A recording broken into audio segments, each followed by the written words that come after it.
Bonjour à tous et merci de participer au webinaire aujourd'hui. C'est le 22e webinaire que Pallium organise sur les sujets pertinents pour les équipes de soins de santé qui dirigent activement les réponses à COVID-19 et c'est notre 4e webinaire en français axé sur le contexte québécois. Et nous sommes ravis de travailler encore avec Paliscience sur ces webinaires et ces webinaires sont rendus possibles grâce à la contribution inconditionnelle de Boehringer Ingelheim et de son initiative Bridging Hope, et aussi grâce à une contribution de la Caisse de dépôt et placement du Québec. Nous remercions ces deux organisations pour leur soutien. Le webinaire d'aujourd'hui est intitulé « Fin de vie d'insuffisance cardiaque à domicile en temps de pandémie ». Comme pour les webinaires précédents, nous avons réuni un groupe d'experts à travers la province de Québec et chacun d'entre nous fera découvrir une série de diapositives et contribuera au dialogue tout au long de ce webinaire. En ce qui concerne le fonctionnement, vos microphones ont été mis en sourdine, mais cela ne signifie pas que nous ne voulons pas vous entendre. Nous aimerions connaître votre avis et vos questions tout au long du webinaire. Vous pouvez vous exprimer en utilisant la fonction QRR au bas de votre écran. Ce faisant, vous contribuerez à la collecte de connaissances qui seront produites au cours des 60 prochaines minutes. Nous vous en remercions donc à l'avance. Nous collecterons et rassemblerons toutes ces données pour référence future et cette session est enregistrée et sera disponible dans quelques jours sur le site web Pallium et Paliscience. Comme déclaration de conflit, commençons avec une description de Pallium. Pallium est une organisation nationale sans but lucratif fondée en 2000, basée à Ottawa et financée en partie par Santé Canada. Pallium permet aux organisations de soins de santé, aux professionnels de la santé et aux membres de leur communauté d'acquérir les compétences et les outils nécessaires pour offrir de meilleurs soins palliatifs plus rapidement, plus efficacement et avec plus de compassion à tous les Canadiens. Comme j'ai déjà mentionné, ces webinaires sont rendus possibles grâce à la contribution de Boehringer Ingelheim et la Caisse de dépôt et placement du Québec. Alors, je suis votre hôte pour le webinaire d'aujourd'hui. Je m'appelle Jeffrey Mote et je suis le PDG de Pallium Canada. Notre modérateur aujourd'hui est le Dr Alexis Lapointe et notre présentatrice est le Dr Geneviève Deschênes. En ce qui concerne les conflits d'intérêts, je suis employé de Pallium Canada et aucun des présentateurs n'a de conflit à déclarer. Et je pense maintenant, Alexis, Dr Lapointe va prendre la relève à partir de maintenant. Oui, donc merci Jeff. C'est encore une fois un plaisir de participer là, à ces webinaires avec Pallium, en partenariat Paliscience et Pallium. Alors, comme vous l'avez mentionné, je suis médecin en soins palliatifs à la Maison Victor-Gadebois, Saint-Mathieu-de-Belleuil. Je travaille également à Inukjuak, au Nunavik. Et je travaille avec Dr Deschênes à Paliscience. Nous sommes co-directeurs de Paliscience, Dr Deschênes et moi, ce qui explique la raison pour laquelle nous allons nous tutoyer ce soir. C'est plus naturel comme ça. Alors, je vais laisser Dr Deschênes, Geneviève, se présenter sa pratique. Merci Alexis. Bonsoir à tous. Je suis très contente d'être avec vous ce soir pour parler d'un sujet qui m'intéresse beaucoup parce qu'on a actuellement à domicile une épidémie d'insuffisance cardiaque. La population québécoise vieillit très vite. Alors, je suis médecin de famille à Verdun depuis plus de 35 ans, professeur adjoint au département de médecine familiale de l'Université de Montréal et je fais partie de l'équipe médicale palliative à domicile du CLSC de Verdun qu'on appelle le SIAD, tout en étant avec Alexis Lapointe, directrice scientifique du site de Paliscience. Donc, nous allons faire cette présentation. En fait, Dr Deschênes va faire l'essentiel de la présentation puisque elle est l'auteure d'un texte que vous pourrez retrouver sur le site web de Paliscience qui porte sur le traitement palliatif de l'insuffisance cardiaque. Mais nous allons faire cette présentation sous forme de dialogue, donc de questions et réponses. Soyez assurés que d'ici quelques jours, vous pourrez trouver la présentation de Dr Deschênes sur le site web de Pallium et également sur le site web de Paliscience. Donc, vous aurez accès aux diapositives et même à quelques diapositives supplémentaires là, de sujets dont on n'aura pas le temps de parler lors du webinaire. Alors, les objectifs d'apprentissage pour ce soir, c'est d'abord de reconnaître la maladie cardiaque avancée et terminale, d'intégrer à domicile les traitements dits curatifs aux traitements palliatifs lorsque la demande du patient et de ses proches est d'éviter l'hôpital, d'organiser des soins médicaux à domicile sécuritaires en temps de pandémie. Comment est-ce qu'on adapte les soins à domicile au contexte de la pandémie de COVID-19? C'est un aspect important qui va être abordé ce soir. Et d'adapter, donc, comme je l'ai mentionné, l'offre de services professionnels des SAD, donc SAD, c'est soins à domicile, de CLSC, à l'évolution non linéaire de la maladie cardiaque avancée et à la pandémie, les situations de manque de personnel, les visites plus courtes, etc. Alors, il y a deux acronymes là, qui sont détaillés également sur cette diapositive-là. On va parler de SIAD ce soir. Donc, c'est une équipe médicale de soins intensifs à domicile. On va en dire quelques mots. Et UFCI, une unité de formation clinique interprofessionnelle. Alors, Geneviève, on sait que la médecine à domicile est bénéfique pour les patients et c'est bénéfique d'autant plus en situation de pandémie comme actuellement. Est-ce que tu peux nous rappeler les avantages des soins à domicile dans le contexte actuel? Alors, dans le contexte actuel, on a encore beaucoup moins besoin de convaincre le patient et ses proches d'éviter l'hospitalisation. Depuis 9 mois et demi que la pandémie est chez nous, dans le territoire de Verdun, les gens désirent ardemment rester à la maison. Les proches sont très intéressés à éviter l'hôpital pour le malade. Donc, le risque de contracter la COVID, comme il est plus élevé à l'hôpital qu'à domicile, et c'est clair, on a les statistiques dans la province depuis 9 mois, c'est un plus pour nous. Pour les proches en plus, et pour le malade, ce qui est malheureux, c'est qu'il est difficile de faire des visites en temps de pandémie dans les hôpitaux. Alors, les malades sont tout seuls, isolés, les proches se sentent impuissants. Donc, en pandémie, les soins à domicile sont nettement plus populaires. Et les autres causes, on les connaît, les syndromes gériatriques. On sait que 30% des gens âgés hospitalisés développent un syndrome d'immobilisation, sinon un délirium. En fait, une seule journée d'alitement dans un hôpital, parce qu'à la maison, on bouge plus de force, peut amener jusqu'à 3 jours d'hospitalisation supplémentaire. C'est des bonnes raisons pour rester à la maison. Suivante. Oui, et en pratique, dans un contexte comme le nôtre, avec les équipements de protection individuelle qui sont nécessaires aux soignants, comment se déroule une visite à domicile? Comment est-ce que vous procédez? Alors, ça se passe bien à domicile, mais c'est plus difficile dans les domiciles conjugués, qui sont les ressources intermédiaires, les RI, et les résidences privées pour aînés, les RPA, qui sont des lieux de contamination importants actuellement au Québec. Mais le domicile tout seul individuel, la contamination est relativement faible ou très faible, dépendamment là, des territoires. Notre façon de travailler en pandémie, c'est qu'on veut garder le domicile froid. Pourquoi? Pour, en premier lieu, protéger le patient et ses proches, mais aussi protéger les travailleurs de la santé qui ont été terriblement affectés dans les derniers mois par la pandémie. Donc, la façon dont on procède, un masque chirurgical avec, d'emblée, pour tous les visiteurs, lunettes ou visière. Le patient, sauf exception, devra avoir un masque sur le visage. Au cas où que lui soit porteur de la COVID, on a plusieurs patients qui sont sortis de l'hôpital et qui pourraient avoir contracté la COVID sans le savoir. On demande aux proches de se masquer aussi pendant la visite. Donc, on tient à se protéger de façon bilatérale et on en profite toujours lors de la visite pour donner des conseils, parce que ce n'est pas toujours clair, aux proches comment se protéger lorsqu'ils sortent de la maison pour ne pas ramener la COVID aux malades. Et lorsqu'il ne fait pas trop froid, aujourd'hui il fait moins 20, on demande d'aérer lorsqu'on arrive, avant qu'on arrive, pour bien ventiler la pièce. Prochaine. Oui, vous essayez de limiter également, je pense, le temps passé au domicile du patient. Donc, tout ce qui peut être fait en amont, vous le faites en amont, c'est exact? C'est exactement ça. Alors donc, on a changé complètement notre façon de travailler. Nous, l'équipe, on arrivait le matin et puis on faisait une demi-heure de téléphone et on était parti pour la journée. Oubliez ça. Je m'ennuie de cette période-là. On arrive et on est au téléphone. Et supposons qu'il y aurait eu 8-9 patients à visiter, parce qu'on est en ville, les distances sont courtes. Il n'y en aura peut-être que 2 seulement qu'on va visiter, peut-être même juste 1.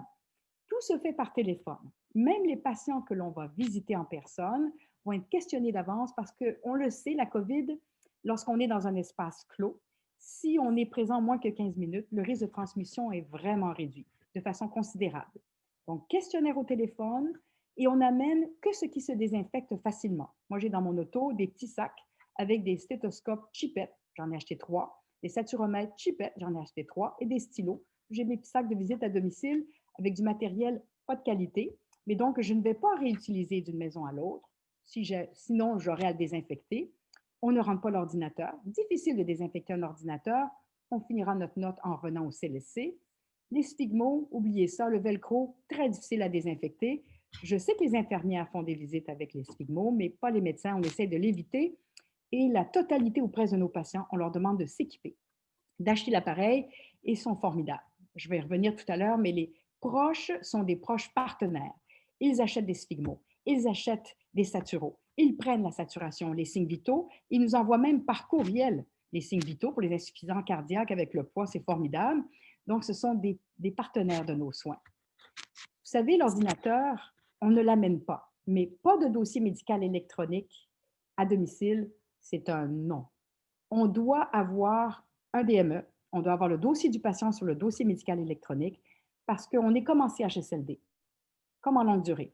On répond du lundi matin au vendredi soir aux appels pour nos patients et si on n'a pas accès au dossier de nos patients, on peut faire des erreurs. Et lorsqu'on est de garde, c'est pire. On répond pour les patients des autres. Nous, on a 500 patients, donc on a toujours le dossier du patient sur un DME accessible par notre téléphone ou notre ordinateur. Suivant. Le médecin à domicile, c'est une drôle de race. En fait, c'est comme les vieux médecins. On était déjà prêts pour la pandémie. On n'a pas changé tant que ça, alors qu'au bureau, on a beaucoup changé parce qu'on voyait tous nos patients. Nous faisions déjà de la gestion téléphonique en masse, toute la semaine, parce qu'on faisait la prise en charge de nos patients. C'est juste qu'on a accentué la tendance, tout simplement. Prochaine. Donc, c'est très intéressant, en fait, cette adaptation des visites à domicile pour passer le moins de temps possible, d'une part, avec le patient, diminuer les risques de transmission, également toutes les adaptations dont tu as parlé qui concernent l'équipement. Est-ce que c'est difficile de respecter ce 15 minutes au domicile du patient? Ça passe vite, 15 minutes, surtout quand on est habitué de faire des visites, de s'asseoir, de discuter un peu avec le patient? C'est pas toujours possible. C'est pas toujours possible, surtout en fin de vie. C'est cruel, en fait, comme façon de travailler. On essaye de le respecter, mais bien sûr que c'est pas toujours possible. J'ai plusieurs des médecins de mon équipe, celles qui font les visites pour moi, parce que je suis plus âgée et plus à risque, qui se sont contaminées et qui ont fait la COVID. Donc, elles ont beaucoup moins de chances, sinon aucune, de le transmettre ou de la contracter. Et j'espère qu'elles peuvent se délecter de faire des visites plus longues. Et plus on est âgé, plus on est fragile, plus on est épeuré. Donc, le 15 minutes n'est pas toujours respecté. Je dois dire qu'avant la pandémie, notre travail au téléphone, c'était 50 à 60 de nos heures de travail. Mais maintenant, c'est rendu, dépendamment de l'âge du médecin et de son état de santé, 80-90 du travail qui se fait au téléphone. Pour ma part, c'est au-dessus de 90 parce que j'ai des jeunes médecins qui complémentent pour moi les visites à domicile en présence. Mais je veux vous dire là-dedans que donc, on peut faire beaucoup au téléphone comme médecin de famille pour des patients insuffisants cardiaques à domicile, pas juste pour le bureau. Et c'est ça, donc il y a tout un travail avec l'infirmière de collaboration. Vous fonctionnez en diade de manière très, très étroite là, pour chacun des patients. La pivot. J'ai son cellulaire et son numéro est dans mon cellulaire. Elle a mon cellulaire et mon numéro est dans son cellulaire. Lorsqu'elle fait la visite, elle m'appelle de la visite. Souvent, d'ailleurs, elle est en main ouverte d'emblée et je parle avec les proches et le patient. Et on fait donc une triade téléphonique sans avoir nécessairement à aller dans le Zoom, dans le Team. On peut faire ce genre d'arrangement-là, mais souvent, ça va beaucoup plus vite. On est tous au téléphone et ça roule vite et ça roule bien. C'est l'infirmière qui donne les soins. C'est elle qui fait l'évaluation. Et la visite à domicile est requise lorsqu'il y a un changement de l'état du patient avec un doute sur le diagnostic. Là, je ne parle pas du patient qui s'en va vers la fin de vie prévisible. On n'a pas besoin nécessairement de se rendre au point de vue médical pour l'évaluation médicale. Mais lorsqu'il y a un nouveau symptôme, là, l'évaluation physique du patient et clinique du patient par le médecin est nécessaire, mais c'est à la demande de l'infirmière.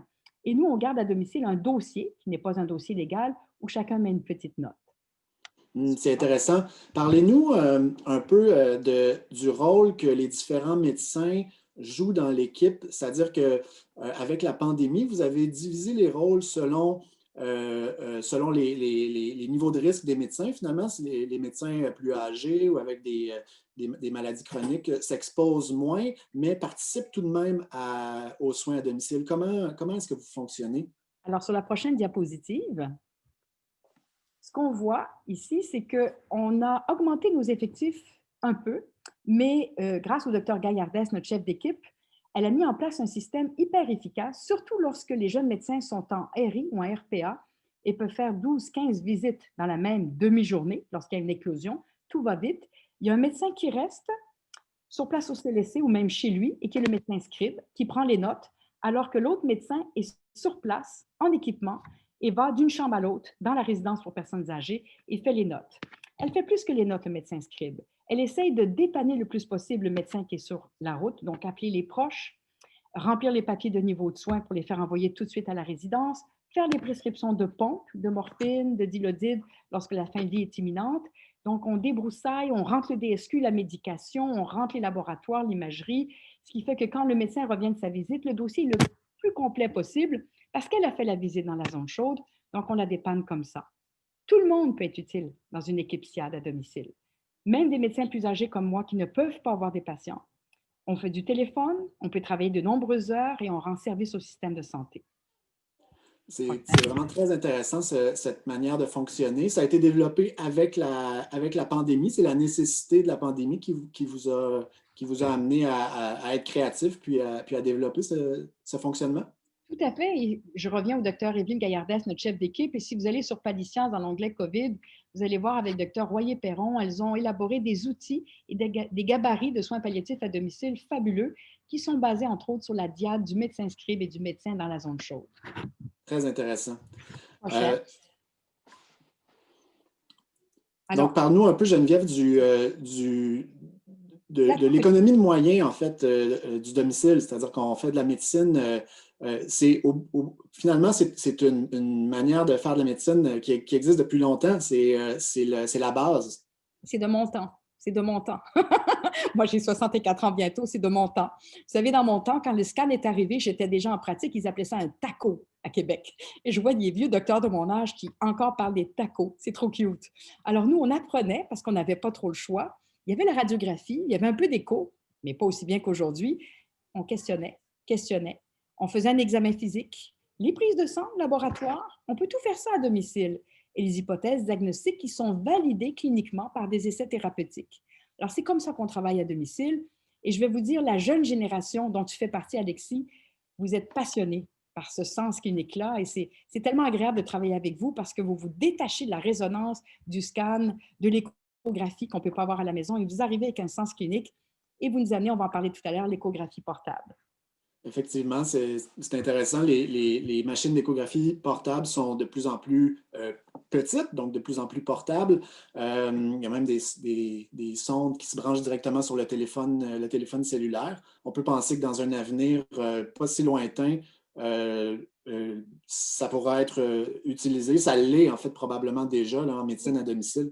Ça commence. J'ai des jeunes médecins, je vais en parler tout de suite, dans mon équipe qui font de l'urgence et elles s'en servent déjà. De l'échographie, elles ont déjà été formées. Donc, ce qui va rester, les prix baissent, c'est avoir quelque chose qui est quand même achetable. Et là, je pense qu'une fois qu'on va l'avoir, on va s'arracher l'appareil. Alors, on va vouloir en avoir plus qu'un. On va commencer par un. Et le défi sera de former les plus vieux, comme moi, pour utiliser cette technologie-là. Les vieux, ils ont moins d'énergie, fait qu'ils apprennent plus lentement. Mais je pense que j'ai envie d'apprendre à faire de l'échographie. Prochaine diapo. Parlons de l'insuffisance cardiaque maintenant. Donc, c'est un webinaire sur l'insuffisance cardiaque. Peux-tu nous faire un portrait un peu de la morbidité, de la mortalité de cette pathologie-là? Alors, écoutez, c'est un robinet ouvert. Pour ceux qui font de la visite à domicile, beaucoup plus qu'en bureau, il n'y a que ça. Il y a plus d'insuffisance cardiaque que de cancer, très certainement, lorsqu'on ouvre notre travail à tout diagnostic. Quelqu'un qui a un diagnostic d'insuffisance cardiaque, regardez les chiffres, 30 à 40 de décès dans l'année. C'est une méchante maladie. 50 de décès à 5 ans. C'est presque comme un cancer. 10 de mort subite. Pourquoi je souligne cela? C'est qu'on a l'impression, surtout nos malades, que la majorité des insuffisants cardiaques meurent subitement. Ce n'est pas du tout le cas. Ils vont acheminer leur fin de vie comme un patient de cancer. C'est juste avec beaucoup plus de haut et de bas. C'est la deuxième cause d'hospitalisation des 65 ans et plus. Il faut qu'on s'en occupe à la maison de ces patients-là. Et regardez le nombre extraordinaire de comorbidités, 4,5 en moyenne chez ces gens-là. En fait, quand il y a un vieux cœur, il y a un vieux poumon, il y a un vieux rein, il y a un vieux tout. Alors, donc, c'est une médecine interne et gériatrique qui est passionnante. Prochaine. Alors, regardez le graphique du milieu. Moi qui fais beaucoup de cancer et qui écris des documents fin de vie de cancer pour Paliscience, la trajectoire de fin de vie de cancer, elle est vraiment plus facile. Elle est prévisible. Par contre, si on aime ça rock'n'roll, un peu cowboy, la trajectoire de fin de vie d'insuffisance organique, c'est n'importe quoi. C'est totalement imprévisible. Ce qui fait que nous, on se prépare très, très longtemps d'avance parce que tout est imprévisible. Chaque détérioration aiguë et la fin de vie. Prochaine. La fin de vie de non-cancer à domicile, c'est l'idéal. Le domicile, c'est l'idéal.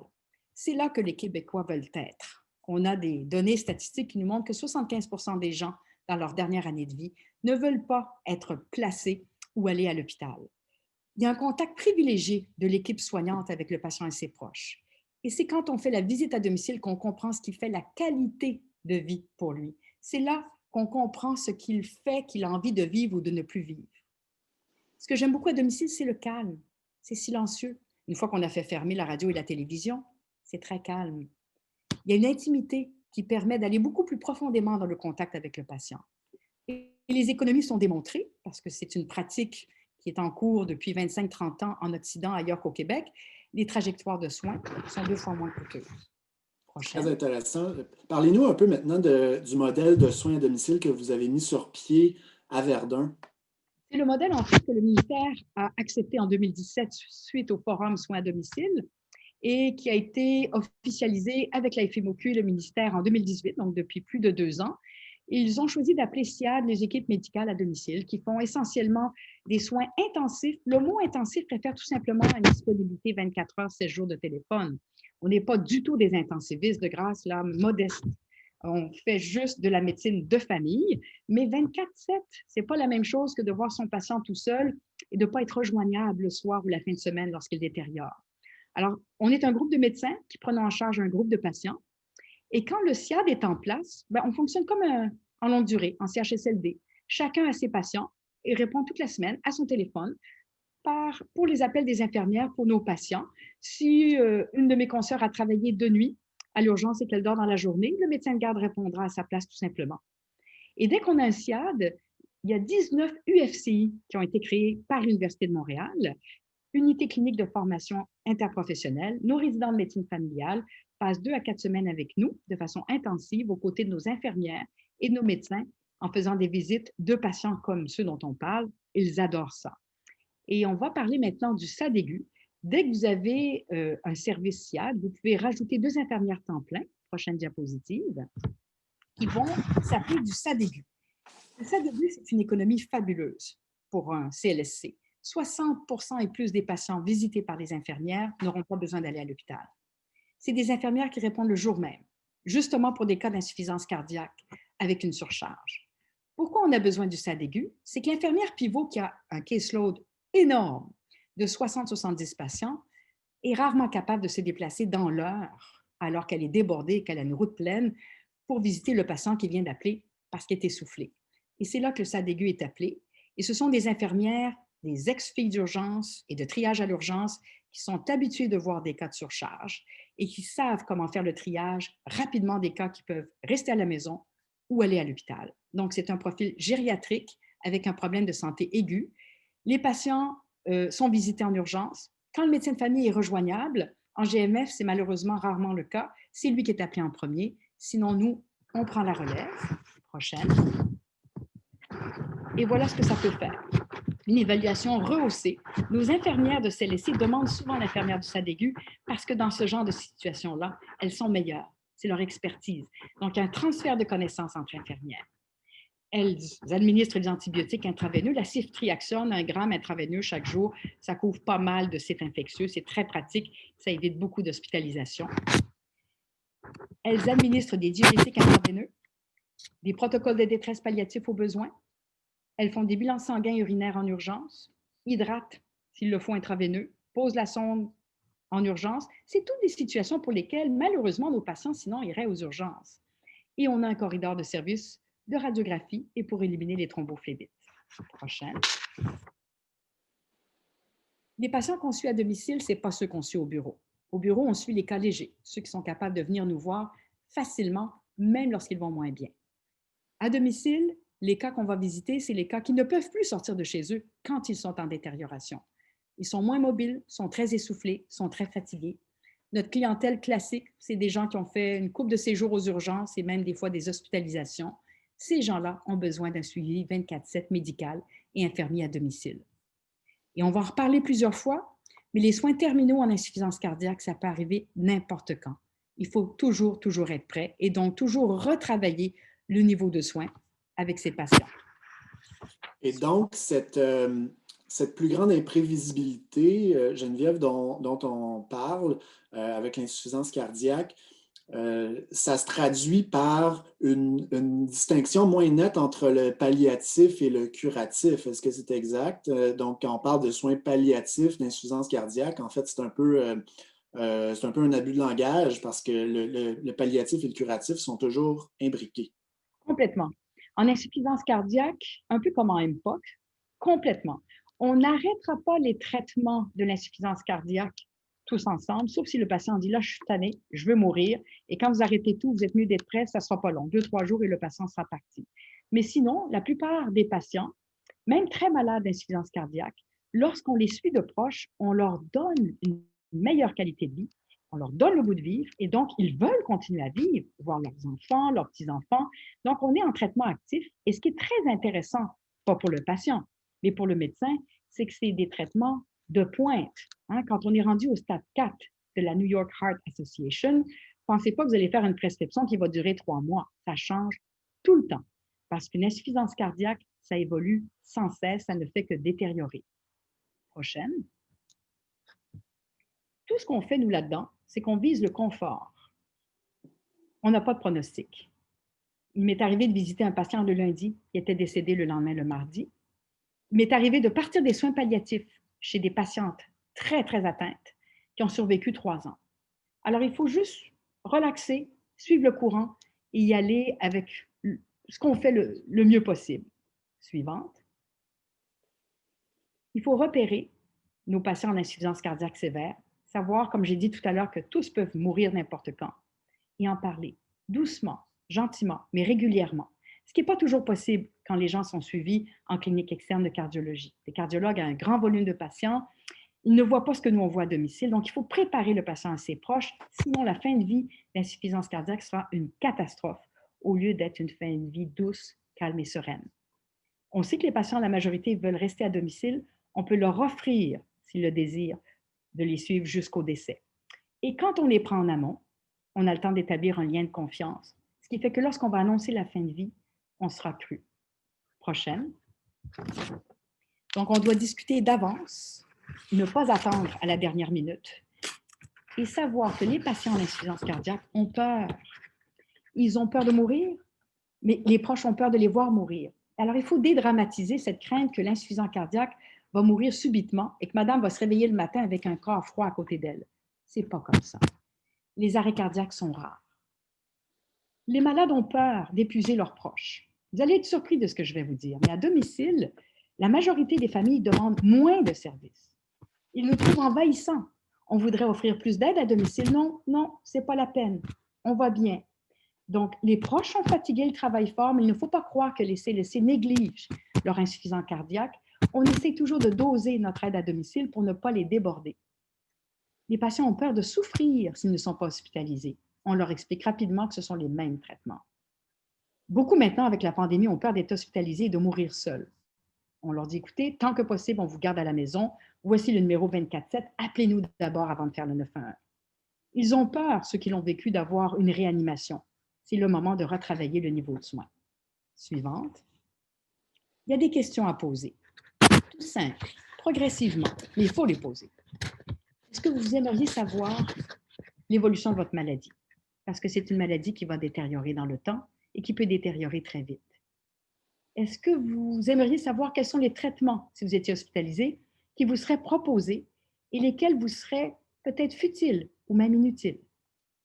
Est-ce que vous aimeriez en savoir plus sur ce qui arriverait lorsque votre fin de vie va approcher? Et ce que nous, on pourrait faire à domicile pour vous soulager. Avez-vous fait vos papiers? Aimeriez-vous que j'ai cette discussion-là avec vos proches? Aimeriez-vous qu'on se rappelle, qu'on se revoie pour en discuter? Suivante. C'est très, très, très intéressant. Puis quand on parle de l'imprévisibilité du pronostic, est-ce qu'il y a quand même, Geneviève, des signes, des symptômes qui nous disent que le patient est à risque de décéder, qui peuvent nous permettre là, de voir les choses venir un peu? Tout à fait, tout à fait. Alors les voilà. L'essoufflement au repos qui limite les activités de la vie quotidienne, c'est important. Les DRS, la maladie cardiaque artério-sclérotique par-dessus une insuffisance cardiaque, le patient qui a des DRS à se brosser les dents, pas bon, on est inquiet. Les douleurs articulaires, qui sont le témoin en fait d'une perte de mobilité, tout comme la faiblesse musculaire. L'orthopnée sévère, ça c'est un signe important. J'ai une dame que je suis en train de perdre et c'est sa fille qui me dit, elle ne dort plus la nuit, elle étouffe. Dans la journée, ça va bien, mais pas la nuit. Les édèmes réfractaires au traitement qui peuvent devenir des édèmes épouvantables, hein, même du scrotum avec une difficulté à insérer une sonde. L'insuffisance cardiaque droite qui touche beaucoup, qui impacte le système digestif. Ces gens-là n'ont pas faim, ils ont mal au cœur, ils ont des nausées, des vomissements, de la constipation. La fatigue sévère incapacitante, c'est le symptôme le plus important. Les troubles de sommeil, l'anxiété, ça se comprend avec ce qu'ils vivent. Et en toute fin de vie, la confusion. Ces gens-là deviennent déshydratés, insuffisants rénaux, et ils deviennent confus et agités. Suivant. L'examen physique. Alors, tu posais la question tout à l'heure, Alexis, quels sont les symptômes? Alors, on va regarder ensemble les signes, parce que même si on n'a pas d'imagerie, on a un bon examen physique qui nous parle en insuffisance cardiaque. Prochaine. Le pouls rapide. On est toujours en train de prendre le pouls. Et je vous le disais tout à l'heure, les familles ont l'appareil. Donc, elles prennent le pouls, elles prennent la pression, elles prennent la saturation. Ils nous envoient des tableaux, ils nous donnent des tableaux. Mais quand on arrive, on prend le pouls puis on cherche la faiblesse du pouls. C'est un signe à aller rechercher. Ça témoigne d'une faible fraction d'éjection et d'une hypotension. Mauvais signe. Les galops, l'apex cardiaque, hein, le patient cachexéique, on voit juste les côtes, puis on met la main sur sa poitrine et toute sa poitrine pulse. C'est un apex élargi d'un gros cœur mou qui ne va pas bien du tout. Les épanchements pleuraux, très important, recherchez-les. C'est mauvais signe et ça accompagne souvent les insuffisances cardiaques avancées. N'oubliez pas l'ictère, qui est le signe d'une hépatite congestive, et l'acide. Suivant. Bref, le b.a.-ba de l'examen physique tel qu'on l'a appris dans le cours de médecine. Oui, puis on y revient. Puis on y revient avec passion. Vous savez, quand on n'a pas d'imagerie, on n'a pas de poumon pour voir un peu de surcharge, un gros cœur, on ne peut pas mesurer la fraction d'éjection, ben, on revient à l'examen physique et je vais vous dire, ça suffit. C'est une bonne médecine et c'est une médecine valable. Ne sous-estimez pas votre capacité d'examiner l'insuffisance cardiaque et vous pouvez traduire votre examen physique aux proches et aux patients en disant « ça va moins bien, je le sens, votre cœur faiblit ». Un mot sur les râles crépitants. Mon problème avec les crépitants, c'est qu'ils crépitent toutes parce qu'ils ont fait tellement de surcharge, qu'ils ont des petites zones d'atélectasie aux bases. Donc, notez-le dans le dossier pour un médecin qui ne connaîtrait pas le patient, mais ce n'est pas pour moi le signe le plus fiable, sauf si ça monte. Par contre, l'asthme cardiaque, le patient qui scille parce qu'il est en surcharge importante, c'est significatif. Le tirage, la désaturation, on la suit beaucoup. Les édèmes qui sont à godet au début, puis finalement qui deviennent très durs à force d'être chroniques. Les jugulaires, le gros foie et l'hypotension. Nos infirmières, d'ailleurs, on leur demande, lorsqu'elles prennent la pression, et même les proches, quand ils le peuvent, la prendre aussi debout. De savoir qu'un patient est à 80 sur 40 debout, alors que couché, il est à 130 sur 80, pour moi, c'est très significatif. Suivant. Alors, à l'examen, on a des facteurs de mauvais pronostic. Oubliez les échelles, je ne suis pas une fille chiffrée, on n'a pas le temps. Mais quand je vois ça, je suis inquiète. Le pouls très faible dont je vous parlais tout à l'heure, le cœur qui bat vite. Il ne parle pas, il ne bouge pas, puis il est à plus que 100 la minute. S'il n'est pas sous un bêta-bloqueur, parce que là, on ne le saura pas, ce n'est pas un bon signe. L'essoufflement au repos, le patient qui n'a plus faim, qui ne mange plus. On rejoint la fin de vie du cancer. Et le patient âgé de plus de 70 ans, parce qu'au départ, son cœur est plus fragile. Prochaine. Les antécédents de décompensation, c'est un mauvais pronostic. L'échelle de Karnofsky, on peut la faire. On ne prend pas le statut écho qui est plutôt utilisé en oncologie. Alors donc, plus ça descend, moins c'est bon. Mais on peut le faire plus simplement. C'est qu'est-ce que vous faites encore dans la maison et qu'est-ce que les gens doivent faire pour vous? Ça nous parle. Les comorbidités, l'insuffisance rénale surtout. Je vais en reparler tout à l'heure avec les traitements diurétiques. C'est une comorbidité terrible avec l'insuffisance cardiaque. Donc, comme vous le voyez, la créatinine qui monte, le sodium qui descend. Prochaine. Parlons un peu maintenant des traitements spécifiques aux insuffisants cardiaques. Alors voilà, on va passer à la prochaine diapositive. On ne guérit pas d'une insuffisance cardiaque. Elle ne va que se détériorer et probablement amener la fin de vie. Mais nous, notre travail, si le patient veut vivre plus longtemps, il y a des traitements que je peux lui donner pour prolonger sa vie. Et si le patient a de la difficulté avec sa respiration, il y a des traitements que je peux lui donner pour réduire sa surcharge. Ce sont des traitements palliatifs.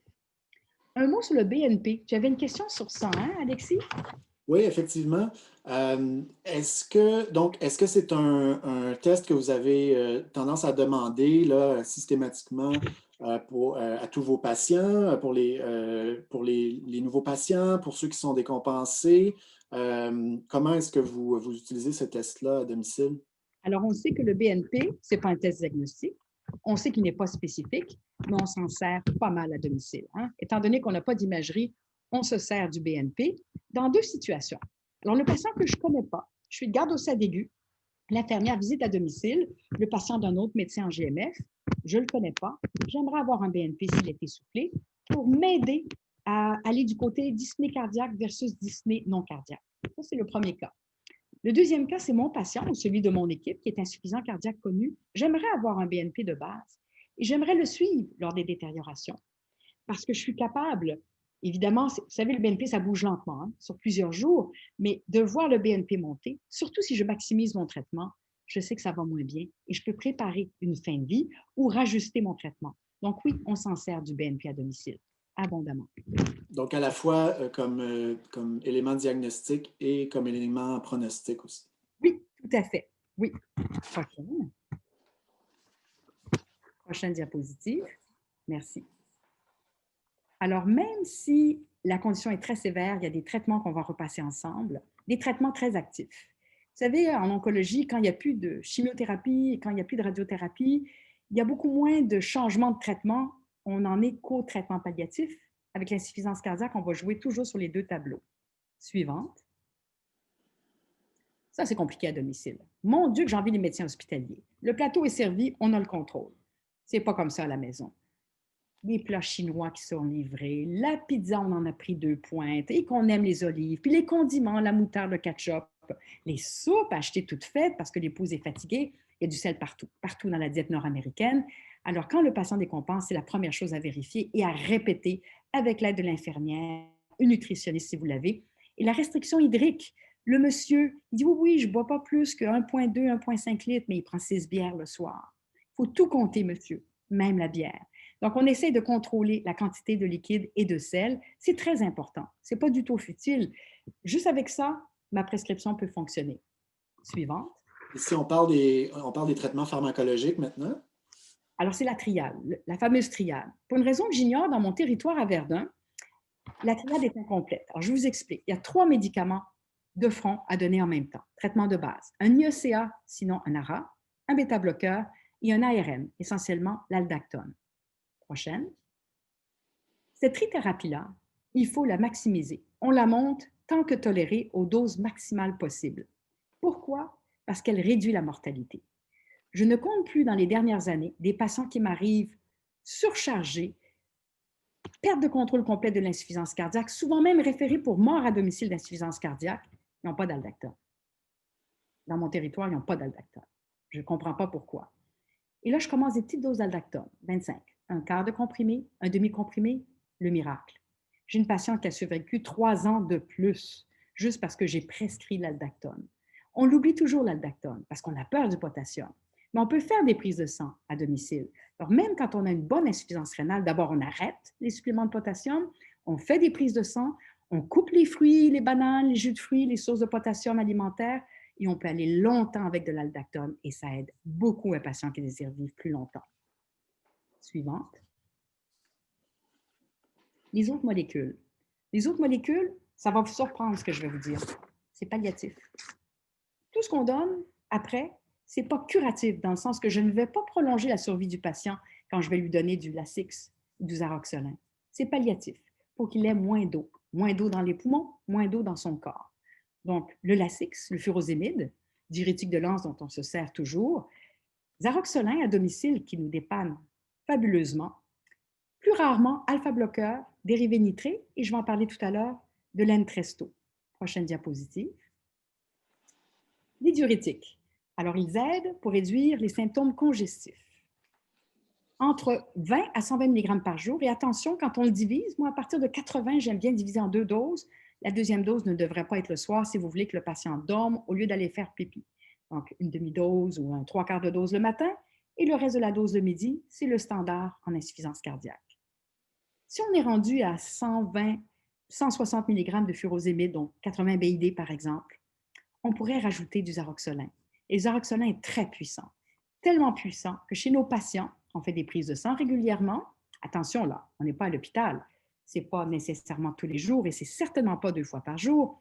Mais on peut faire une prise de sang 1 fois semaine, 2 fois semaine, c'est suffisant dans la majorité des cas. Zaroxolin, 2,5 mg, peut vider une personne. Donc, j'ai des patients qui prennent un petit Zaroxolin, comme me disent les proches, je lui ai donné un petit Zaro hier, puis ça va bien, on est correct pour une semaine. Donc, je vais en parler tout à l'heure, mais ça fait partie de notre plan d'action. Prochaine. L'insuffisance cardiaque sévère, c'est des hauts et des bas. Donc, on a des détériorations aiguës. Et la première chose à vérifier, c'est est-ce qu'il y a une cause réversible? Les mets chinois. Est-ce que j'ai maximisé ma médication? Ou est-ce que je suis en fin de vie? Prochaine diapositive. Alors, je ne repasserai pas avec vous les doses de la Lasix qui sont ici, mais juste vous dire qu'on ajuste selon la fonction rénale. Prochaine diapo. On maintient, lorsque le patient veut vivre, les diurétiques le plus longtemps possible. On ajuste selon la fonction rénale et selon les électrolytes, mais on essaie de les garder le plus longtemps possible parce que quand on arrête, c'est la toute fin de vie et on surveille le potassium. Suivant. Un mot sur le sacubitril qui est associé au valsartan, qui s'appelle Entresto. On peut s'en servir en deuxième ligne, mais n'oubliez pas d'arrêter 2 jours avant l'IECA ou l'ARA. Et pour certains patients qui ont une fonction rénale qui le permet, en haut de 30 ml minute, ça peut prolonger, non pas la vie, mais le confort de la vie, la qualité de vie. Prochaine. Prescription anticipée, c'est la base du suivi de l'insuffisance cardiaque. Prochaine diapositive. On doit toujours être prêt. Si vous regardez ici, nos patients insuffisants cardiaques, ils peuvent être chauds ou froids, secs ou humides. C'est quand ils sont froids que ça ne va pas bien. Froid veut dire quoi? Ils ne perfusent plus. La fraction d'éjection est trop faible. La pression est trop faible. Les extrémités sont froides. Et le pire, c'est le froid humide. J'ai baissé sa pression au maximum avec mes traitements et malgré tout, il ne perfuse pas bien et il est encore enflé. Préparez la fin de vie. Prochaine diapositive. Le plan d'action, c'est basé sur le patient partenaire et le proche partenaire. Nous laissons chez tous nos insuffisants cardiaques des bouteilles, soit de la Lasix 40 avec des plans d'action qui ont été testés chez le patient. Et on sait que ça marche. Par exemple, monsieur, vous êtes essoufflé, c'est dimanche soir 11h, vous prenez 2 comprimés de la Lasix 40 et vous m'appelez demain matin lundi. Pas besoin de nous appeler pendant la nuit. Il y a d'autres patients, c'est le Zaroxolin, ceux qui sont déjà sur des doses maximisées de la Lasix. On laisse les bouteilles, sauf très rares occasions. Les familles sont très fiables et n'en abusent pas. Et ça permet à l'infirmière de dormir la nuit, au médecin de dormir la nuit et aux patients d'être soulagés beaucoup plus vite que d'attendre au lendemain matin pour m'appeler. Suivant. À domicile, si on m'appelle et que le patient ne va pas bien du tout, il est très essoufflé, position semi-assis, je demande à l'infirmière d'aller le visiter. Si on a de l'oxygène, on peut lui mettre. Si on n'en a pas, on n'en aura pas. C'est trop compliqué à domicile, c'est trop long. Et on diminue de 50% les inotropes négatifs, donc bêta-bloqueurs et certains inhibiteurs calciques. Et on va, avec le SAD aigu, sinon l'infirmière pivot, donner 40 à 80 mg intraveineux de Lasix. Une petite question par rapport à ce dernier point, Geneviève. Vous êtes toujours capable à domicile, chez vos insuffisants cardiaques, d'avoir des accès veineux fiables là, pour donner les médicaments intraveineux? Est-ce que vous avez parfois recours aux sous-cutanés? Oui, mais c'est très rare. Nos infirmières, je les admire parce que ce sont des petites veines chez des patients froids surtout. Ceux qui ont une faible fraction d'éjection et une très faible pression, ce n'est pas facile. Mais il est très rare qu'ils n'arrivent pas à trouver une veine. Il peut arriver qu'on donne, et là c'est un grand volume, alors ta question est super pertinente Alexis, c'est 10 mg de Lasix par millilitre et on sait qu'en haut de 1 à 2 millilitres dans un site sous-cutané et en passant, donnez-le dans la ligne inframammaire. Donc, thorax entre les seins ou abdomen supérieur dans la ligne inframammaire parce que ça va beaucoup plus vite, 10 minutes au lieu de 30 minutes pour les bras. Alors donc, si on voit que vraiment on n'arrive pas à le donner intraveineux, on peut diviser le 40 mg qu'on veut donner en 2 doses de 20 ou en 4 doses de 10 à 4 sites différents. Ça peut se faire. Mais écoutez, ça arrive très rarement. Et en passant, si vous avez un insuffisant cardiaque qui vous revient à la maison avec un PICC line, on le garde. On le garde, on le nettoie, hein, on en prend soin, on ne l'enlève pas. Souvent, elles m'appellent les infirmières en disant « Est-ce qu'on enlève le PICC line? » Non, on va le garder. Ça pourrait être très utile. Alors, la surcharge aiguë, Lasix intraveineux le jour même, avec une perte de poids de 0,5 à 1,5 kg, une diurèse, si possible, d'environ 200 ml dans l'heure qui suit l'administration. Nos infirmières passent une bonne heure avec le patient. Une sonde urétrale pour le patient qui est fatigué pour ne pas qu'il se rende à la salle de bain. Suivante. C'est des soins de confort, le Lasix. Le Dilaudid aussi. Donc, l'hydromorphone est très utile et nos insuffisants cardiaques, dès qu'ils me disent « je ne dors pas bien la nuit, j'ai des moments où je panique », hydromorphone. On peut le donner par la bouche. J'aime pas tellement ça. Je vais vous dire pourquoi. Il y a de l'insuffisance cardiaque droite, une absorption digestive qui peut être diminuée, surtout en décompensation aiguë. Alors, un petit gelco, ligne inframammaire, thorax supérieur ou abdomen, et les patients se donnent eux-mêmes leur petit 1 mg sous cube d'hydromorphone quand ça ne va pas bien. Avec une petite activante sublinguale, c'est merveilleux. Et j'ai des patients qui prennent ça depuis des mois, c'est merveilleux. C'est ça des soins palliatifs. On donne le Lasix et on donne l'activant. Suivante. N'ayez pas peur des opiacés. Ce n'est pas dangereux du tout, du tout. Toutes les études le démontrent, on peut même en insuffisance cardiaque sévère les donner, juste calculer selon plutôt l'insuffisance rénale, et je vous invite à aller sur Paliscience pour lire les documents sur l'insuffisance rénale terminale, où on ajuste la dose et on évite le plus possible la morphine, étant donné son métabolite actif. Suivante. La douleur. C'est compliqué. C'est compliqué, la douleur. Les patients ont mal parce qu'ils sont immobiles, sont grabataires, ils sont raides, les articulations sont douloureuses, ils peuvent avoir d'autres syndromes douloureux. Pas d'anti-inflammatoires. Il faut le dire, hein, parce que c'est sur toutes les tablettes dans les pharmacies. On peut donner des acétaminophènes, c'est un métabolisme hépatique, pas de problème, on ne touche pas aux anti-inflammatoires. Et lorsqu'on a des douleurs neuropathiques, tu avais une question sur ça, hein, Alexis? Oui, tout à fait. Donc, tu parles d'éviter le prégabalin qui peut donner de l'édème aux membres inférieurs.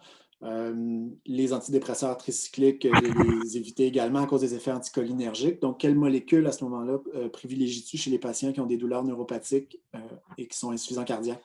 En fait, il ne reste pas grand-chose. Alors, je vais m'expliquer. C'est assez délicat. On retient le Tylenol. Vous savez, l'acétaminophène à dose maximisée en douleur neuropathique sur le récepteur mu, c'est efficace. Donc, évidemment, on le donne avec les opiacés majorés tant que tolérés. Le Lyrica, je vais nuancer. Plus vous augmentez la dose, plus le patient est enflé. Donc, on peut essayer des petites doses. C'est pas rare qu'on ait des patients avec 25-50 mg 2 fois par jour qui sont bien soulagés de leur douleur neuropathique. Je surveille, il n'y a pas de surcharge, ils ne sont pas plus enflés, je le continue. Dès qu'on arrive aux antidépresseurs tricycliques ou à la méthadone, on joue sur le QT. Alors là, la pharmacienne vous appelle et dit « Docteur Dechaine, vous savez qu'il a une condition cardiaque et que vous allez jouer sur le QT. » Et j'ai dit « Oui, j'en ai parlé au patient. » À partir du moment où j'ai un patient très, très souffrant, qui a une condition cardiaque sévère et que je n'ai pas le choix, je dois lui donner des petites doses de méthadone, qui est un co-analgésique fabuleux pour la douleur neuropathique. Je vais le faire, mais je vais lui expliquer, écoutez, il y a un risque légèrement augmenté, ce n'est pas du 100%, qu'on ait un trouble du rythme cardiaque et qu'on vous perde avant. Hey, j'ai mal, j'en peux plus, prescrivez ce qu'il faut. Donc, souvent, j'ai des patients qui sont au courant du QT, je fais la prescription, mais je vous invite dans les antidépresseurs à éviter les Lavil, qui est beaucoup plus anticholinergique pour les effets secondaires, qui vont exacerber l'hypotension, la sécheresse de la bouche, tout ce que les patients vivent déjà en insuffisance cardiaque, d'aller plus vers le nortriptyline, qui est un peu moins anticholinergique. J'aime moins la carbamazépine chez ces patients-là. J'ai toujours peur à une intoxication. Il faut mesurer le niveau sérique. Et on sait que le topiramac, la motrigine sont des médications de troisième ligne. Je les utilise moins parce que je les connais moins, mais on les garde comme possibilité. Mais bien au-dessus de ça, je reviens sur la méthadone à toute petite dose en entredose avec l'hydromorphone. Prochaine. l'anxiété. Des fois, j'entends mes jeunes résidents qui disent « Ah, la madame, elle est anxieuse. » Je dirais « Écoute, toi, je te prends la tête, je te la mets sous l'eau, puis dans 10 minutes, je te ressors la tête, tu vas être un peu stressé. » L'insuffisant cardiaque, c'est quelqu'un qui est angoissé, comme le MPOC en fin de vie, parce qu'il étouffe. Donc, c'est une angoisse universelle chez ces gens-là. C'est pas facile à vivre. J'y vais avec les benzos, je me gêne pas. Le Rivotril, l'activant sublingual, c'est terrible ce qu'ils vivent. Puis il y a l'angoisse de la fin de vie imminente qui pourrait arriver n'importe quand. C'est terrible ce qu'ils vivent. C'est pas miraculeux les ISRS, mais on pourrait les essayer. Mais attention, j'ai eu des baisses de pression importantes chez ces patients-là. Et vous savez, on a tendance en médecine à croire que nos prescriptions font des miracles. Quand il y a les moyens, moi, je demande une thérapie par téléphone, des thérapeutes, travailleurs sociaux, quand on en a dans notre CLSC, pour faire de la relation d'aide, 1, 2, 3 appels, 1, 2, 3 visites, ça vaut toutes les pilules du monde. Suivante. C'est intéressant, ces choses-là peuvent aussi se faire à distance, Oui. Ah oui, en privé, vous savez, les psychothérapeutes, ils gagnent leur vie sans ça, ils n'auraient plus personne. Ils offrent le choix, mais tout peut se faire par téléphone et le patient peut partager aussi. Moi, je dis, appelez les gens. Vous voulez protéger votre fils et votre fille. Vous ne voulez pas qu'ils sachent que vous étouffez. Dites-lui, c'est un grand garçon de 40 ans. Il peut entendre que son papa étouffe. Il peut juste l'écouter. Puis qu'il m'appelle s'il veut. Puis je vais discuter avec lui pour qu'il puisse vous encourager après, puis juste vous écouter. Vous savez, des fois, vouloir protéger tout le monde dans sa famille, on ne se protège pas soi-même et je pense que le grand malade, il devrait appeler et parler et se plaindre. Plaignez-vous, dites-le aux gens autour de vous. Ça fait du bien. Ça vaut toutes les pilules du monde parce que les antidépresseurs, s'il y a une dépression majeure, c'est difficile à voir parce que les symptômes sont les mêmes que la maladie elle-même. Fatigue, perte d'énergie, perte d'intérêt, perte de capacité pour des activités, perte de sommeil, perte d'appétit. Ça peut tout être des signes d'insuffisance cardiaque terminale qui progressent vers la fin de vie. Et les études ne sont pas très concluantes. Il y a des petites études sur les cancers en phase terminale, très petites études, pas très robustes sur les insuffisants cardiaques. Donc, il ne faut pas attendre de la médication antidépressive des miracles, à tel point que souvent, je vais vous dire, quand je suis en déprescription, je les arrête au lieu de les démarrer. Suivante. Votre patient est fatigué. Vous allez avoir dans quelques jours la présentation PowerPoint qui va vous être disponible sur le site de Paliscience et Pallium. J'ai mis 4 diapositives détaillées sur la déprescription, juste pour vous dire que normalement, ces patients-là ne devraient plus être sur des statines depuis longtemps, ne devraient plus être sur du calcium et de la vitamine D, ni les biphosphonates depuis longtemps. Il y a une déprescription qui aurait dû déjà être faite avant que je commence ma présentation et qui devrait être faite s'il n'a pas été faite. Et je vous guide grâce à des cardiologues, leurs conseils judicieux sur la déprescription progressive d'un patient qui n'est pas prêt à mourir tout de suite. Prochaine. Les prescriptions anticipées, les prescriptions de fin de vie. On les garde sur place, à domicile. Bonjour, je suis docteur Dechaine, vous avez une insuffisance cardiaque, je vais vous suivre à la maison. Est-ce que vous permettez que je prescrive des ampoules qui sont une petite pharmacie d'urgence? Appelez jamais ça protocole de détresse. Jamais. Jamais. Le mot protocole de détresse ne passe pas nos lèvres à domicile. Vous ne pouvez pas dire à un proche, ceci est un protocole de détresse, parce que le patient s'en va en ambulance 2 minutes après votre visite. C'est ma petite pharmacie d'urgence. Supposons que l'infirmière m'appelle, puis votre mari est très essoufflé, j'ai quelque chose qui va le soulager en 10 minutes, tout simplement. Et donc, je prescris et tout le monde oublie. C'est dans un sac de papier, c'est rangé dans une armoire de la cuisine. Et lorsque tout à coup, ça ne va pas bien, des fois, moi, j'ai oublié, mon Dieu, j'ai-tu fait mes prescriptions anticipées? Elles doivent être là. Et il m'arrive des fois d'avoir une infirmière qui dit, oui, vous les avez faites. Elles sont expirées depuis 3 mois. Donc, j'oublie des fois de les renouveler. Oubliez-le pas, mais d'expérience, je peux vous dire que la date d'expiration de 2-3 mois, ça marche pareil. Mais donc, tout ça pour vous dire, c'est prescrit longtemps d'avance et on les garde à la maison. Prochaine diapositive. C'est standard. Tous les gens ici qui font des soins palliatifs le savent. On veut du midazolam et toujours avoir sur place en passant, vous le demandez à l'infirmière, le matériel de fin de vie. La sonde doit être déjà à la maison, des mois d'avance, parce que ces gens-là urinent, ils urinent des grands volumes. Et lorsqu'ils sont trop faibles, et les messieurs qui ont des grosses prostates, on n'a pas besoin d'un globe en plus de tout ça. Donc, des sondes à domicile en réserve, c'est une boîte de carton, tout est plein.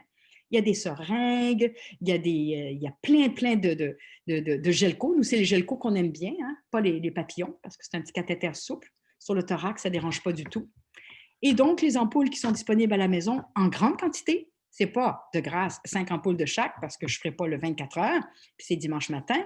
C'est du midazolam, de l'hydromorphone, certainement, plus que la morphine, s'il vous plaît, scopolamine, sinon du romidul. Et tout ça doit être fait en prescription renouvelable. On sait qu'on ne peut pas renouveler les opiacés, mais genre 50 ampoules, 25 à la maison. Et régulièrement, il m'arrive, lorsque je vois que ça s'en vient, je fais une prescription chez un pharmacien qui est préparateur de solutions stériles. Nous, c'est Caléa, mais il y en a plein partout dans toutes les régions qui font des préparations stériles pour avoir de l'hydromorphone à petite dose continue pour que la famille se repose. Quand on est rendu à la toute fin, les 2-3 derniers jours, d'avoir à donner pour la dyspnée ou les douleurs de façon régulière à toutes les 1 à 4 heures, ça n'a pas de bon sens. Les familles ont donné. Donc, j'ai des pompes 4+, avec un petit bouton d'entredose. Tout est prescrit longtemps d'avance et c'est écrit sur rappel de l'infirmière. Et si on est dans un contexte comme on a été, nous, la première vague de COVID, où c'est très difficile d'avoir des gens qui savent manœuvrer et équilibrer une pompe 4+, des pompes élastomériques, des biberons, c'est tout simple. On connecte ça à un gelco, on pose ça sur le bedon, sur le thorax. C'est toujours la même dose d'hydromorphone et en insuffisance cardiaque, c'est amplement suffisant, quitte à donner des entredoses à côté au besoin. Pour les biberons, les détails sont sur le site de Paliscience également, avec les appareils, là, puis les prescriptions type. J'en profite pour lancer une question qui est apparue dans le chat par rapport à l'hydromorphone. Alors, tu as mentionné l'hydromorphone à privilégier par rapport à la morphine à cause des métabolites. Ah mon Dieu, écoutez, le M6G, le métabolite actif de la morphine, mais c'est l'enfer. Et en plus, ces patients-là sont tous insuffisants rénaux. Et s'ils ne l'étaient pas, ce qui est exceptionnel, ils vont le devenir en fin de vie de toute façon.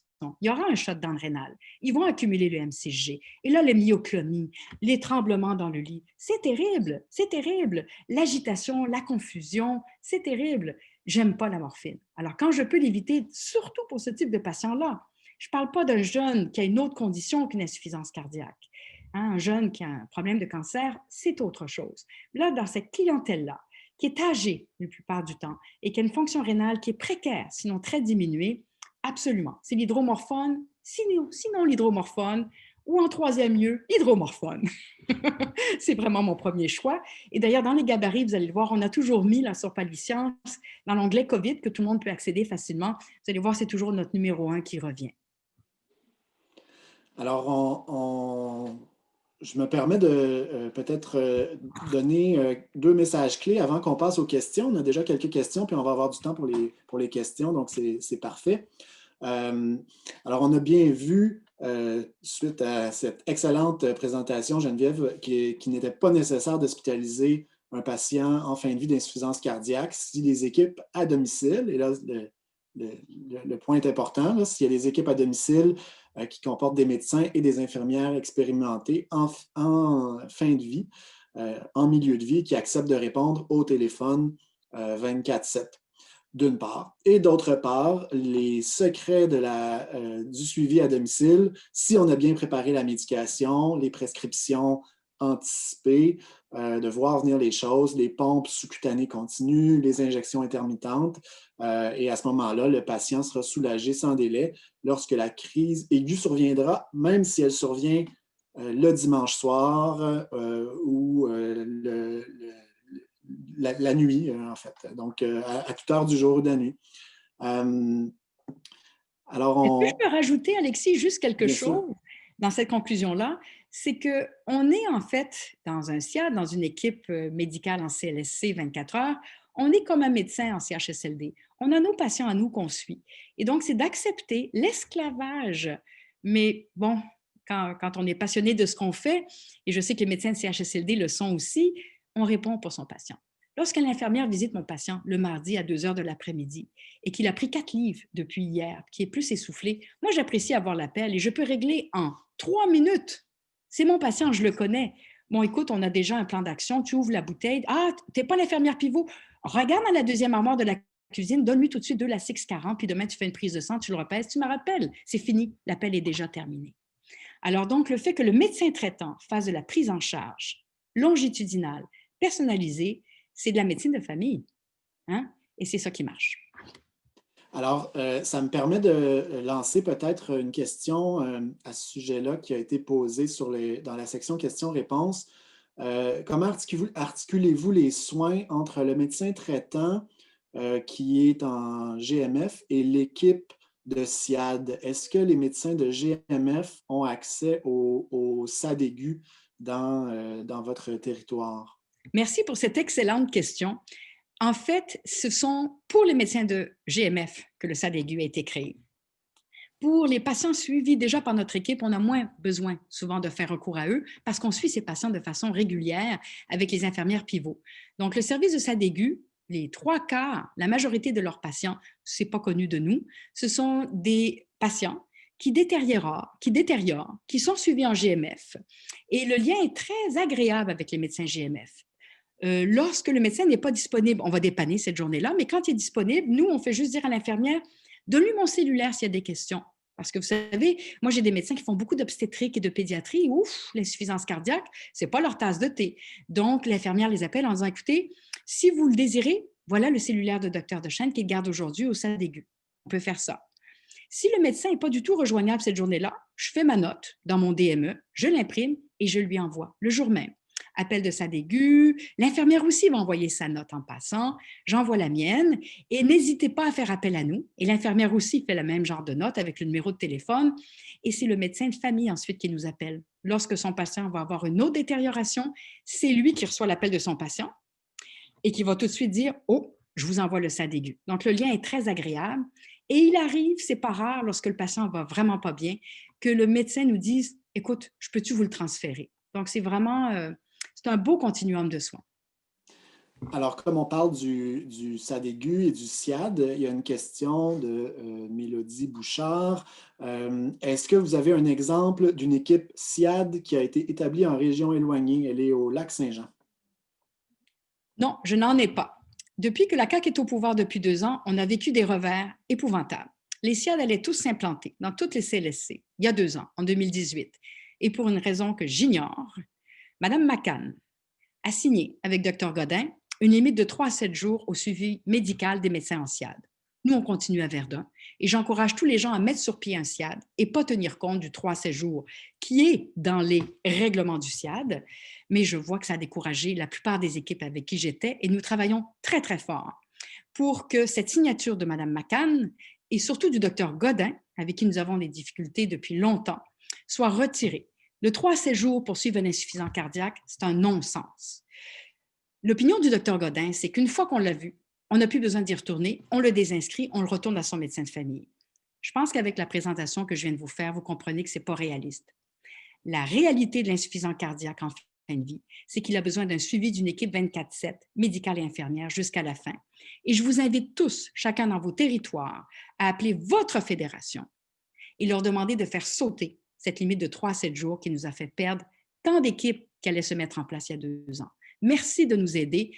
C'est le temps, enfin, que les grands malades au Québec aient droit à des soins comme ailleurs au Canada. À ce jour, quels CLSC ont des SAD aigus? Geneviève, c'est une autre question. Quand on appelle à FMOQ, on n'a pas de réponse. Je vous invite à les appeler. Ce n'est pas facile actuellement. Ce qu'on voit, c'est qu'il y a un message qui est très hospitalo-centré. Mais ça ne reflète pas les médecins sur le terrain. Mes consoeurs sont toutes en hôpital. Elles travaillent aussi en hôpital et on veut toutes les deux. Des médecins de famille forts à l'hôpital et des médecins de famille forts à domicile. Donc, les informations, que ce soit du côté du ministère, direction générale, ou du côté de la FMOQ, ça ne va pas du tout. On est sur le point de débloquer. La QSP, l'Association québécoise des soins palliatifs, est derrière nous, all the way. À 100%, ils travaillent très, très fort sur le dossier. Et je peux vous dire qu'il y a une tralée de journalistes qui travaillent sur ça aussi, y compris les partis de l'opposition. Mais je pense que c'est le temps que les médecins de famille eux-mêmes, dans leur territoire, les infirmières aussi dans leur territoire, appellent la Fédération des médecins omnipraticiens et exigent de mettre en place un SIAD dans chaque CLSC, parce que dès qu'il y a un SIAD, il y a un SAD aigu. Les infirmières de SAD aigu, s'il n'y a pas de médecin à appeler, qu'est-ce que vous voulez qu'elles fassent? Donc, la minute qu'il y a un SIAD, une équipe médicale, les infirmières de SAD aigu, dont 60% des patients ne retourneront pas à l'urgence, quelle économie pour le CIUS? Quelle économie? Je vais vous dire, le CIUS attend juste ça. Chaque CIS et CIUS attendent juste ça. C'est notre fédération qui bloque. Il y a une autre question sur le rôle des inhalothérapeutes. Avez-vous des inhalothérapeutes dans vos équipes? Nous en avons. À Montréal, on est chanceux, on a le service respiratoire à domicile de Maisonneuve-Rosemont et ça nous aide beaucoup pour les patients qui sont sur oxygénothérapie, les patients qui ont un CPAP, j'en ai pas parlé tout à l'heure, mais plusieurs de ces patients-là ont aussi de l'apnée du sommeil. Hein? Alors oui, on a des inhalothérapeutes et avec l'outil à domicile, le cahier à domicile, ces gens-là se parlent. Nos inalos du SRAD, service respiratoire à domicile, ont mon cellulaire personnel lorsqu'on suit un cas ensemble, tout comme les infirmières pivots. Et elles travaillent aussi avec l'infirmière pivot. Donc, il y a une triade entre l'inalo, le service respiratoire, et le CLSC et le médecin. Alors, il y a un médecin de France qui exerce en hôpital à domicile, qui nous écrit qu'ils exercent comme nous 24 heures sur 24, 7 jours sur 7. Est-ce que vous pourriez juste lui dire que c'est d'eux qu'on s'est inspiré? J'ai rencontré plusieurs médecins français et ça s'appelle soit l'hôpital à domicile ou équipe mobile à domicile. Et c'est d'eux que nous nous sommes inspirés, il y a 10 ans, lorsqu'on a mis notre équipe sur pied. En fait, c'est pathétique, mais on s'est inspiré aussi de ce qui se fait en Ontario, en Colombie-Britannique, très fort en Alberta aussi en passant. On s'est inspiré de ce qui se fait partout, parce qu'on est les seuls. Et si vous regardez le taux d'achalandage de nos urgences, avec des gens qui ont des conditions stade 4, poumons, cœur, rein, cancer, le Québec a un débordement de ces urgences parce que ces patients-là ne sont pas suivis en première ligne à domicile. Donc, bravo à la France, bravo aux autres provinces canadiennes, bravo à l'Europe. Et je pense que le Canada nous aide beaucoup à réaliser qu'au Québec, on pourrait faire mieux. On a quelques questions de pharmacologie, alors on peut peut-être les faire en rafale. Docteur Marie-Hélène Marchand demande si on a un protocole de surveillance particulier pour le furosémide intraveineux à domicile. Oui, tout à fait. Et Marie-Hélène, je t'invite à ce que tes infirmières communiquent avec nos infirmières. C'est pas mal le même protocole que l'OIQ envoie dans tous les CLSC. Donc, ça fait des années qu'on peut donner le Lasix intraveineux. C'est assez standard, c'est très bien toléré. C'est une des médications intraveineuses les mieux tolérées, contrairement à ce que certains pensaient il y a 20 ans. Donc, l'infirmière reste pendant la perfusion, qui se fait assez rapidement, par gravité habituellement, en prenant les signes vitaux. Elle peut rester une vingtaine de minutes après. On a des prises de sang qui sont faites habituellement avant la prise de sang et qui sont répétées le lendemain, avec un appel téléphonique une couple d'heures plus tard. Lorsqu'il y a une sonde, on mesure l'urine. C'est la famille qui le fait dans le sac. Sinon, on demande aux patients de mesurer leur excréta, leur miction, après la visite de l'infirmière, parce qu'on veut savoir combien le patient va uriner. Donc, oui, il y a un protocole infirmier simple, applicable dans tous les CLSC. Quelqu'un demande également s'il y a une importance de donner le Zaroxolin avant le Lasix, avant le furosémide. Non. C'est en comprimé, hein, ça ne s'absorbe pas si vite que ça. Nos patients, quand ils prennent le Zaroxolin, ça peut être 1 fois ou 2 semaines. C'est le timing de la journée, je dirais, qui est important. C'est le matin. Parce que quand ça fonctionne, et je peux vous dire, chez de nombreux patients, ça fonctionne très bien, oh là là, ça fait des gros pipis.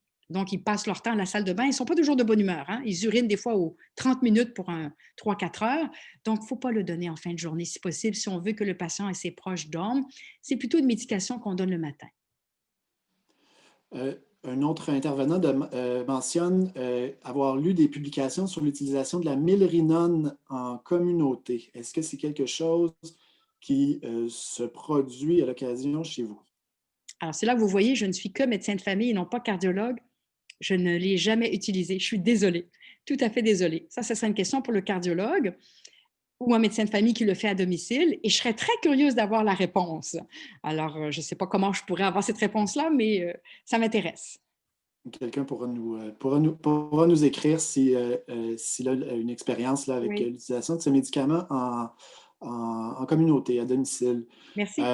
On a parlé de l'utilisation de la méthadone pour traiter les douleurs, notamment neuropathiques. Est-ce que votre habitude, c'est de les prescrire de manière régulière, en prise régulière ou au besoin? Risque d'accumulation, point d'interrogation. Risque d'accumulation très élevé, bien sûr, ce sont des insuffisants rénaux. Mais lorsqu'on donne de toutes petites doses, alors on s'en sert habituellement sur une base d'hydromorphone. C'est plus des entredoses. Ça peut être donné de 2 façons. Alors, toute petite dose, ça veut dire 1, 2, 3, 4, 5 mg à la fois, pas plus. Une fois, 2 fois, maximum 3 fois par jour. Vous savez, la méthadone a 2 pics d'action, un rapproché comme une entredose, là je parle de la douleur neuropathique, et un qui est très long, très très long, sur plusieurs jours. Donc, j'ai des patients qui le prennent au besoin, une fois par jour, et j'en ai d'autres avec des douleurs neuropathiques terribles, terribles, qui sont obligés de le prendre en plus de leur hydromorphone et en plus des fois d'un petit nortriptyline au coucher, puis Lyrica, petite dose BID. Ils vont prendre 2 à 3 fois par jour des petites doses de méthadone. C'est toute une prescription, mais on ne veut pas laisser le patient souffrir. Alors, quelqu'un demande si vous avez des trucs pour la prise en charge des patients qui ont des cardiostimulateurs, donc des pacemakers, défibrillateurs à domicile. Est-ce qu'il y a des choses à savoir? C'est la portion défib. Hein? Si il y a un défibrillateur et que le patient est encore ambulant, dès ma prise en charge, je lui demande de prendre un rendez-vous et de faire désactiver la portion défibrillation.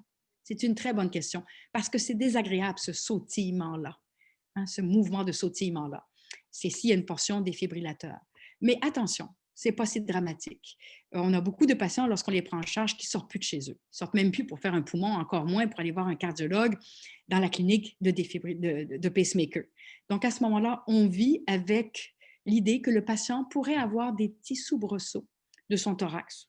On lui en parle, c'est souvent indolore, puis on en parle aux proches surtout. Très bonne question. Très bonne question. Et donc, ça me permet de faire le pont avec une question qui porte sur les niveaux de soins, les niveaux d'intervention médicale chez des patients qui ont des évolutions un peu en dents de scie. Donc, c'est des patients qui ont des exacerbations, rémissions de leur insuffisance cardiaque. Avez-vous des suggestions de stratégies pour discuter du niveau de soins chez ces patients?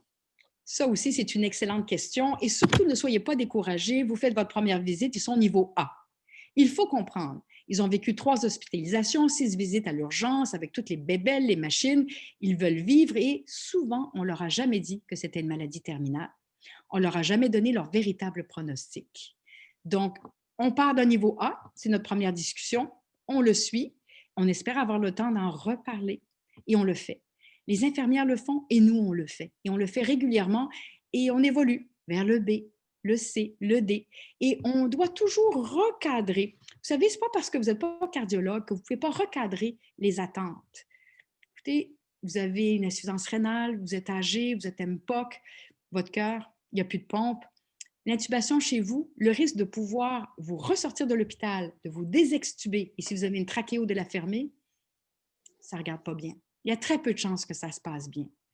C'est si peu de chances que ça se passe bien. Est-ce que vraiment vous y tenez?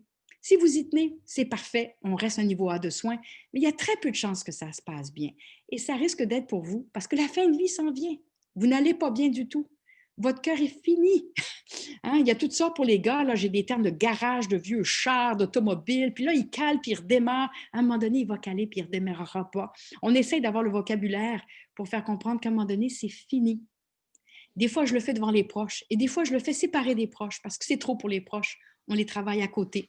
Mais on doit toujours constamment retravailler parce que contrairement au cancer où les gens voient la mort venir, même quand ils ont un cancer guérissable, avec l'insuffisance cardiaque, c'est le contraire. Les gens ont l'impression qu'on va les guérir. Donc, il y a vraiment beaucoup de formation et d'informations à donner. Je pense que c'est une excellente conclusion. On arrive à la fin de la présentation. Merci beaucoup, Dr. Dechaine.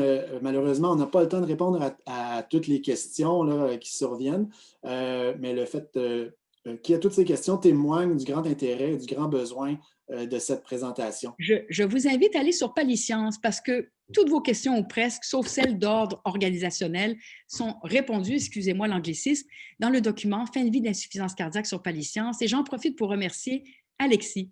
Alexis, c'est un plaisir de présenter avec toi. C'est un très beau dialogue et j'espère que je n'ai pas parlé trop vite. Absolument pas, absolument pas. On a eu le temps de couvrir le programme. Alors merci à tous. Merci à tous ceux qui ont participé, qui se sont inscrits. Et à la prochaine, en fait, donc pour un prochain webinaire Pallium Paliscience en 2021. On en a plus qu'un. Hein? On est en train d'en travailler plus qu'un pour vous. Donc, restez fidèles au poste, s'il vous plaît. Et l'enregistrement sera également disponible dans les prochains jours sur les sites de Pallium et de Palisciences. Et allez pousser sur votre fédération, les médecins de famille. Il doit y avoir des équipes médicales 24 heures dans tous les CLSC. Merci.